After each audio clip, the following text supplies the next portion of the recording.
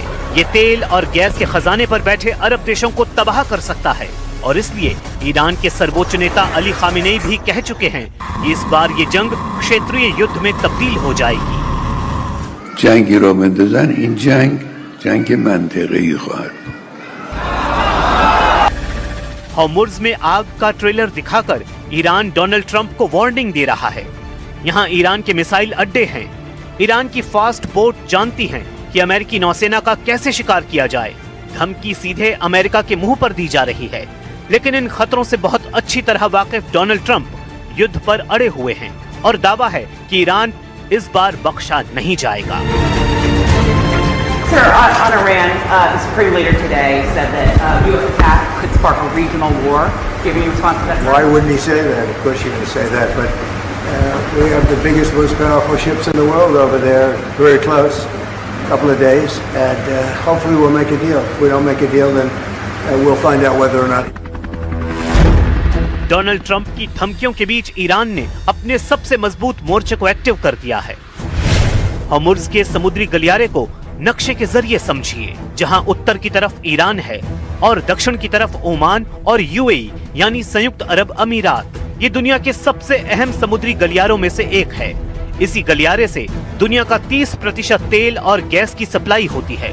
Hormuz गलियारा फारस की खाड़ी और ओमान की खाड़ी को जोड़ता है और यहाँ से हर रोज 2 करोड़ बैरल तेल गुजरता है, इसलिए इसे एनर्जी लाइफलाइन कहा जाता है। इस गलियारे पर ईरान की सेना का कब्जा होगा तो क्या होगा? और क्या ये वाकई ईरान के लिए बहुत आसान है कि वो होर्मुज़ पर पहरा बैठा दे? ईरान का युद्धाभ्यास बता रहा है कि ऐसा करना उसके बाएं हाथ का खेल है। यही वजह है कि युद्ध हुआ तो होर्मुज़ पर ईरान ने बैरिकेड लगाने का इरादा कर लिया है। बैरिकेड यानी इस गलियारे से कोई जहाज नहीं गुजरेगा, सब कुछ ठप हो जाएगा और इस गलियारे पर ईरान पूरी तरह कब्जा कर लेगा और फिर तेल और गैस की कीमतें आसमान छूने लगेंगी। सवाल है कि क्या ईरान ऐसा कर सकता है? होर्मुज़ गलियारे में सबसे संकरे हिस्से की चौड़ाई करीब 33 किलोमीटर है और जहां से जहाज गुजरते हैं वहां उनके लिए सुरक्षित गहराई वाला रास्ता सिर्फ 3 किलोमीटर चौड़ा रह जाता है, क्योंकि अगर इस रास्ते में जहाज भटके तो जहाज समंदर में फंस सकते हैं। ईरान का दावा है कि होर्मुज़ के इलाके में उसकी मर्जी का बगैर परिंदा पर नहीं मार सकता। यहाँ आसपास ईरान के पास करीब 9 बड़े टापू हैं और इनमें से ईरान ने 5 में हवाई पट्टी या एयरपोर्ट बनाया हुआ है और ऐसे हर अड्डे पर ईरान की सेना मौजूद है। वहाँ से हमले की ताकत ईरान को इस इलाके में बहुत मजबूत बना देती है। जज़ायर